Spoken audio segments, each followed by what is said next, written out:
Hello, everybody. Welcome back. Another episode here at Her Business, Her Voice, Her Conversation.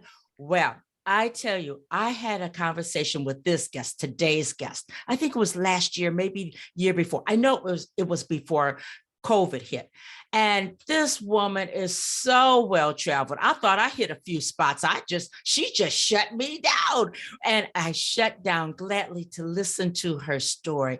A science teacher who I like to use my word reinvented to become a travel goddess. And when you go to her YouTube channel and look at her videos, and it just makes you want to keep your passport hot and ready. I'm talking about science teacher, award-winning travel expert. She's gone to 101 countries, 6 continents.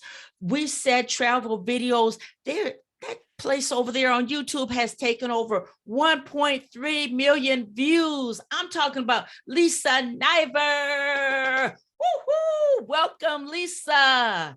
Man. Oh, Margot, I'm going to hire you as my publicist. You're amazing. What a great intro. Thank you. Wow. Thank you. I tell you, we people my age, we long to live, to travel and explore. And some of the places that you've gone to, Lisa, we will never see. So we have to lean up on you've been there and the richness of your videos that you bring back for the rest of us. I mean, National Geographic, this, ladies and gentlemen, this woman is no stranger to media, to articles, to television. Her greatness is, her footprint is deep. You're talking about digital and print footprint. This lady, Lisa Niver, has it. So I want to welcome you. Oh my goodness. Thank you. Thank you. Thank you. Oh, goodness. I'm honored to be on your show again. Thank you so much for inviting me again. Oh, open door policy for some folks, and you sure have it. But I've been thinking about the pandemic and feeling very heavy about, and I'm not trying to say that everybody here in the States should be vaccinated. I think it's up to people, their own decision. But I've been burdened about the fact that there are countries, people that want to be vaccinated and they are not getting it. They don't have access to it. How the countries have just been devastated. And we think our economy has hit a all-time low. I think about other countries. I look at the UK, it looks like just a wave and one wave and another wave, and people are doing their best that they can. So you being well-connected and have friends that are still, in these countries, and they are reporting back what the day-to-day life is like. I thought it'd be kind of cool if you come on and just share some of those findings with the folks here, and then we can count our blessings or we can compare whatever the takeaway people want. But I myself am interested. This show is all about me. I'm very selfish. I want to hear about what's going on in other countries. And then we're going to come out and hear from a person that's used to, you talking about a sizzling red hot passport. How did you manage during this COVID, not doing a whole lot of travel? What have you been up to? So let's start out with, I think you said you have a couple of friends in other countries and they've reported back to what's really going on there. So let's start there, Lisa Niver. Thank you. Thank you. So you're right. I've been sharing on my website, We Said Go Travel, and also in my column for the Jewish Journal about what's going on in different places. So I met Tosh through my friend Erica. They both work for PADI, the scuba dive training organization.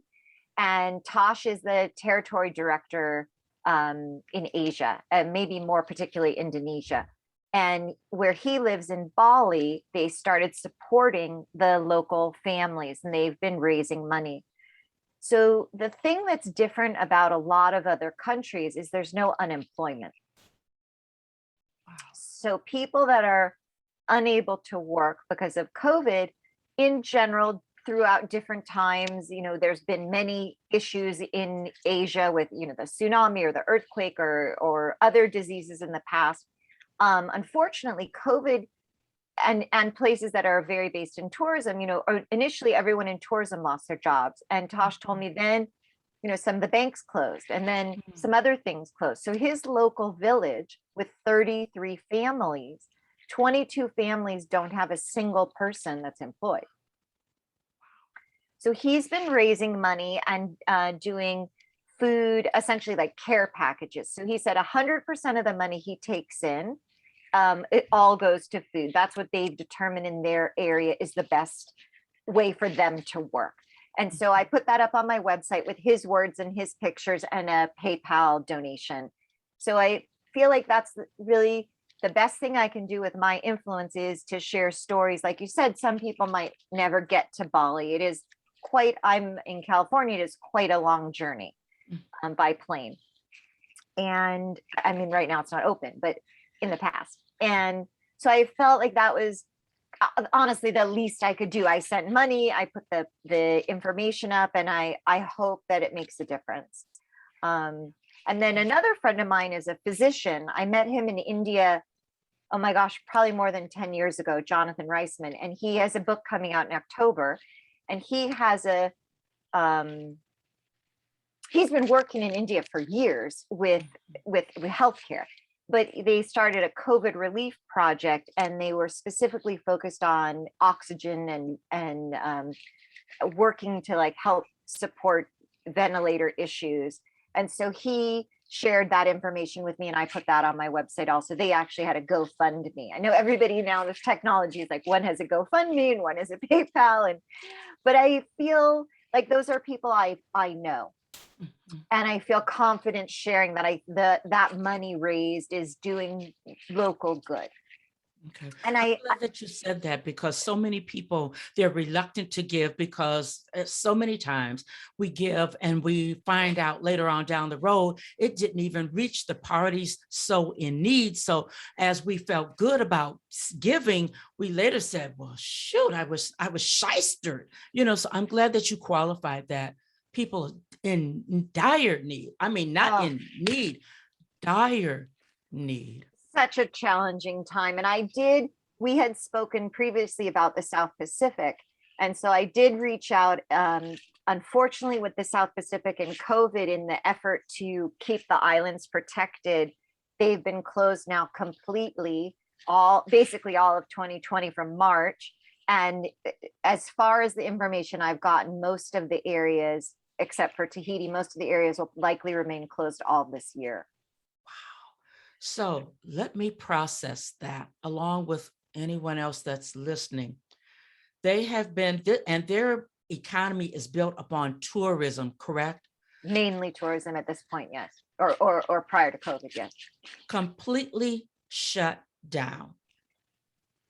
No unemployment. Just so here we are in the States, and we are barking about being down 6 months, 7 months. And I understand our systems are built differently. I understand that. But when you look at that, that's like in your face, like apples and lemons. Which one would you prefer? And then they don't have, Lisa, they don't have access to the preventive measures like we do. Am I correct on that? Or I don't know. When you say preventive measures, do you mean vaccination? The vaccination, the masks, that type of thing. That is an excellent question. I spoke with someone for the Solomon Islands, Vanuatu, and Fiji, and I know they've been working hard about vaccination. Okay. I didn't ask about masks. I mean, that's a good question. I don't know the answer. My instinct is a lot of the islands have people that are have superior craftsmanship. So, if you're going to make your own clothes, you could certainly make a mask. Oh, yeah. I could make a mask. So. Yeah. Yeah. Wait a minute. I actually went to YouTube and tried put my hand at it because I just thought it's fascinating, and so yeah, I think you're right on your instincts. We run into survival mode. So many of us have gone into survival mode as far as when it first hit here in the States, to keep the mindset open that we're going to get through this one way or another. Now, I may be fearful, And I think, and myself, I took a lot more walks than usual just to keep the anxiety down and keep the hope alive. But when you are in India, which was hit with another wave, Mm. and I mean, just oxygen, I saw where people just begging for oxygen, and just people, families buying oxygen so that loved ones can survive. We don't know about that. At least I don't know about survival on that level, that fever pitch level. So I'm sitting here myself, I'm sitting here counting my blessings. I had COVID, and I tell you, I'm here today. Thank It was a goodness. fight. I was, yeah, for real. God, I'm a Christian. God was good to me. Did I have to go to the hospital? No, but the Oh, thank doctor goodness. said, if you let it get to your lungs, and if I have to see you at the hospital, he said, you know, just do what you need to do. And I had 10 different medications I was taking. Keep it out of your lungs. Lisa, I was up at 1 a.m. walking, just trying to keep going. My instinct said, if you can keep moving, then you can, you know, you just keep moving, stay hydrated, keep the medicines going. And everything my instincts, eat clean, everything's my instincts told me to do, I leaned back on them. And I tell you, it took a couple of months, but I got straight and I didn't have to go to the hospital. Thank So goodness. yeah, that stuff comes to it, it's no joke. So for people in other countries struggling, you know, you're trying to outpace COVID. You're trying to keep food on the table. I don't know if they're up under this rent control thing that now people in the States are up under. That, I mean, all of that on you, that is just amazing. It's heart-wrenching to me. It is, it is overwhelming, and thank goodness you're okay. I'm glad you recovered so well. Thank And you. I think that it's a good reminder that we are very fortunate in the United States that not only do we have vaccines, but it's available for free. Yes. And I think if COVID has taught us anything, is that we live on a very, very tiny planet that's interconnected. Yeah. You want to elaborate on that? One who's traveled as widely as you have. Hear what you're saying, but elaborate on that, because someone may say, hey, well, I flew to Europe and man, that was a ways. I went to the Mediterranean. What you talking about? I think about some of the journeys I've been on, like when I was in India for 3 months and we traveled completely by bus. And there was one day we traveled 24 hours by bus, or I guess over a couple of days. And we arrived somewhere and I looked at the map and I was thinking, how far do we go in 24 hours? And I looked at the map, I'm like, we went nowhere. And granted, the bus is not the speediest form of transportation, but just think about all the places where you travel by, you know, bus and then ferry and walk. And, I think sometimes we think those places are far from us, that it is, I call them, you got to want it destinations. It's not easy to arrive there, but what's happening there is impacting everyone. I mean, some of the issues with the variants is about where this disease is rampaging and the virus is mutating. And that is, that gets on the plane with the people that are sick. And it is our whole planet. We are globally in this pandemic for, I think, are they calling it year 2? I kind of feel like it's year 1001. Yeah, But I it's know. it's really changed everything. Like you said, it's for sure changed travel for me. Yeah, man, I tell you what, I haven't been on a plane. I'm used to taking a vacation once a year, but nope, count me out. And I don't know when I'm going to get back on love boat. Oh my goodness. I could sail for every day of the week, I believe, but I am just stomped down fearful. That run in with COVID, it's nothing I want to face again. So thank you. And I will make sure that the information that you have on your website is here in the show notes Oh, also. thank you. We have to make sure that we take care of our sisters and brothers globally, because I understand the United States is giving vaccine out. We're shipping over vaccines in different countries, as I think that we should. I agree. But if we can give financially, I mean, it's unheard of. How are people they're leaning on each other to eat. They're leaning on each other to keep going. Whereas we do have unemployment here. So once again, counting our blessings. Yes. But the big picture is you, the travel goddess. You, dear lady, have been busy. Just today, go over to, we said go travel over on YouTube. You're going to find Lisa taking us back to the future, the exhibit that's now being shown and it's open at the Hollywood Museum. I was blown away when I saw it. I thought, this lady lets no grass get under her feet. If it's local, she's going to find it. She's there. So tell us what you've been up to lately, in spite of COVID. Well, you're right. Yesterday, I got to go to the Hollywood Museum. And one of the things I was most excited about being there is the Back to the Future exhibit. They were giving a donation to the Michael J. Fox Foundation to support their research for Parkinson's. And so I feel like I obviously love, as you've said, to be out and about, but I really like to know the story of the place.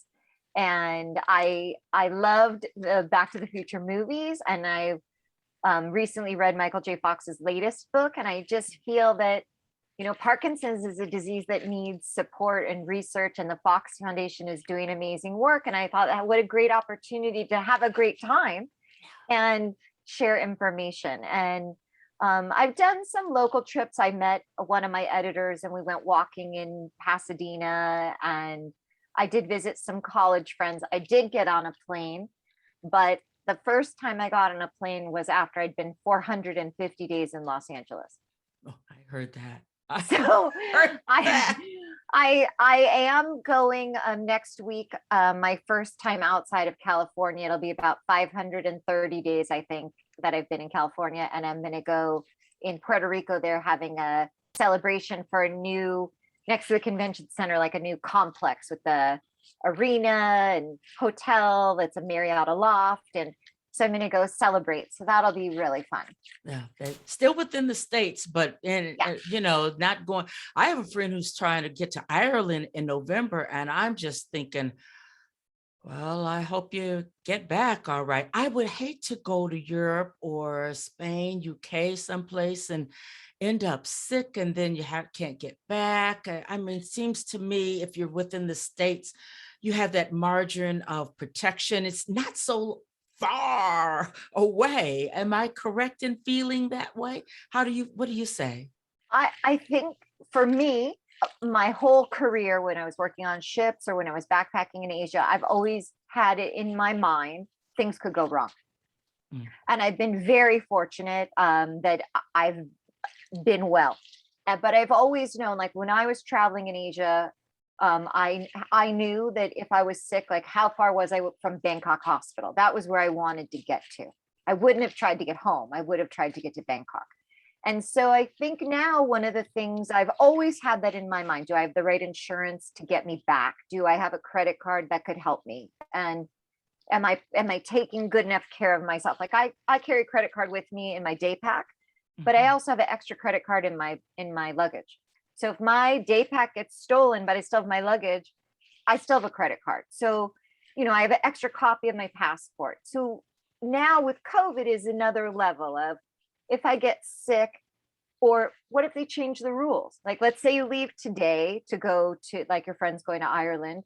And while you're in Ireland, they say, oh, there's no flights. We just have to be a little bit more prepared. I mean, it's always, you can't control for everything. But like I have thought about it. Like, is there extra things I want to take with me? Is there any medication? Do I want extra contacts? Like, what if there is no flight? Yeah. So I think the thing I've noticed the most about just my short trip to San Jose to visit college friends, or even going next week, is the thing that people need to remember. Obviously, we need to take care of our health, but I think we've lost some of the back to basics of being kind and respectful. Yes. I've seen on the news that people don't want to follow the rules, and it's okay with me if you in your own house or in your own space want to make up whatever rules that are for you and your family. But when you get on a plane and the rule is to wear a mask, if you don't like that rule, don't get on the plane. That's right. I agree. Gosh, I am so glad that you said that, because it is alarming to see those outbursts. And Mhm. I mean, the harm that it does to the psyche of those that are sitting there. You have families, little kids, and, all these mental meltdowns and whatever. It's almost like the times have just gone crazy. We are all in a very different place. So, and I'm looking at the time, I'm definitely respecting you. Will you speak to how you see us as human beings compared to where we were before COVID hit? Will you speak to that? Hmm. I think that you're right. It's been a confusing time. And I think a lot of people are feeling very anxious and dysregulated from the uncertainty. One of the things I've tried to hold on to is the only constant we have is change. Things are always changing. And one of the things that happened in many people's lives before COVID is they weren't so aware of that. That there was always uncertainty. Someone could get in a car accident. Someone might get cancer. Tomorrow was never promised. But I think a lot of people walked around that it was. And my sense is that COVID has heightened for people that you could go to a family gathering and 18 out of 26 people are sick. Yeah. And it's a horrible tragedy and it's very traumatic. But I think maybe for some people, it's helped people to be a little bit more grateful for what they do have and maybe be a little more expressive of, the kindness and the connections. And I've seen so many people when someone's been sick, especially on social media, other people reaching out and being concerned. And hopefully we could take the lesson that we're a tiny planet and we all really need each other. Yeah. Well said. Well said. I promise this is the last question. You are a science teacher. When we look at COVID, we talk about Dr. Fauci. You looking at COVID from a scientist's eye, or how are you viewing all of this? Where does science come in as far as your take on this? And I promise that's the last question. That's okay. I have time. I think that's a really good question. And one of the things that I've noticed is a lot of times science happens in the lab behind closed doors. And the COVID experience, many people have essentially been brought into the lab, like they're sitting next to Dr. Fauci and the researchers right there in the lab as it happens. And we're not really that accustomed to it. And so in the very beginning, we had no idea what was happening. And as information came in, at first there were reports like, do masks help? What does help? How is it transmitted? Can we eat in a restaurant? Can we be near each other? Is it singing is the problem? Hugging is the problem? Touching is the problem? We didn't know. And the experience I've noticed of other people kind of playing more directly with science is they're like, well, they changed their mind. Mm-hmm. And so, no, nobody changed their mind. We're doing research, we're collecting data, and then we say, okay, this is what we need masks. We need to be apart. And so it's been a different experience of, everybody's basically been in one giant Google Science Fair project together. What is COVID and what do we do next? And as some people will remember from elementary school science, you make a hypothesis and you collect your data and then you think, what happened? And we've all kind of been in this what happened together, but some people are mad that it hasn't appeared to stay consistent. Mm-hmm. Mm-hmm. But I think what's happened is we're all in one science project together. Boy, hypothesis. I remember those days. See, leave it to the science teacher to make it all plain to us and for us. So we all settle down There's no consistency. We're on all a part of this great big Petri project, science project. So, wow. Yes. Lisa Niver, tell people where they can find you. Well, again, thank you so much for having me. My website is We Said Go Travel, and on YouTube, the videos you talked about are on We Said Go Travel. But you can find me on Twitter, Facebook, and Instagram at Lisa Niver. My last name is Niver, like diver. Now that's mimeomonics. I had to go that way also. Wow, this is so great. I knew that you always bring such richness and insight. And when we can look at each other as one, as you are able to bring the globe together for all of us, it's very important. So thank you, travel goddess, Lisa Niver, as in diver. And thank you, audience, for listening. There's strong takeaways here. So don't just I will ask you to share, listen again, and be sure to share. I'll be back next week with another episode here. Her business, her voice, her conversation. Bye-bye now.